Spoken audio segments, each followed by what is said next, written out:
بسم اللہ الرحمن الرحیم۔ شادی کی پہلی رات دولہا کھانے کا بڑا سا تھال لیے کمرے میں داخل ہوا۔ کھانے سے بڑی زبردست خوشبو آ رہی تھی۔ کہنے لگا، آؤ کھانا کھاتے ہیں۔ بیوی بولی، میں نے دیکھا ہے تمہاری والدہ نے بھی کھانا نہیں کھایا، ان کو بھی بلا لو، پھر مل کر کھاتے ہیں۔ شوہر نے کہا، وہ سو گئی ہوں گی، انہیں چھوڑو، ہم دونوں کھاتے ہیں۔ بیوی اصرار کرتی رہی، پر وہ اسی بات پر مصر رہا کہ امی کو رہنے دو۔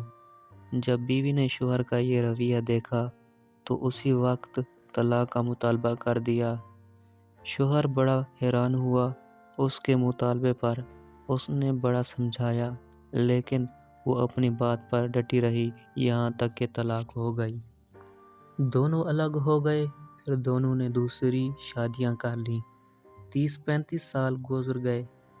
عورت کے بیٹے ہوئے، بہت محبت کرنے والے، ماں کا خیال رکھنے والے، بہت آسودہ حال تھی وہ۔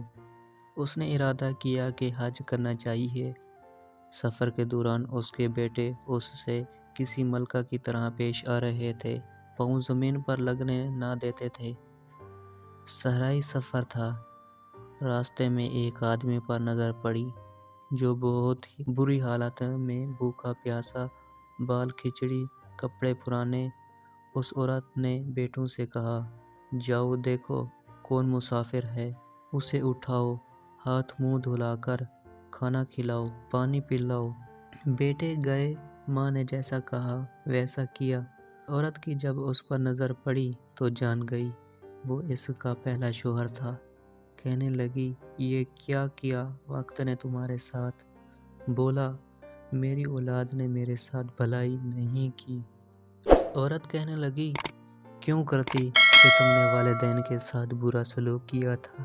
میں اسی دن جان گئی تھی کہ تم ماں باپ کے حقوق ادا نہیں کرتے، اس لیے میں ڈر گئی کہ کل میرے ساتھ بھی ایسا ہی ہوگا۔ یہ دیکھو آج میں کہاں ہوں اور تم کہاں۔ ماں باپ کے ساتھ برا سلوک اللہ کی نافرمانی ہے۔ اگر ہم اپنا بڑھاپا شاندار گزارنا چاہتے ہیں تو والدین کے ساتھ شاندار سلوک کیجیے، کیونکہ یہ ایسا عمل ہے کہ جس کا بدلہ دنیا میں ہی دے دیا جاتا ہے، خواہ اچھا ہو یا برا۔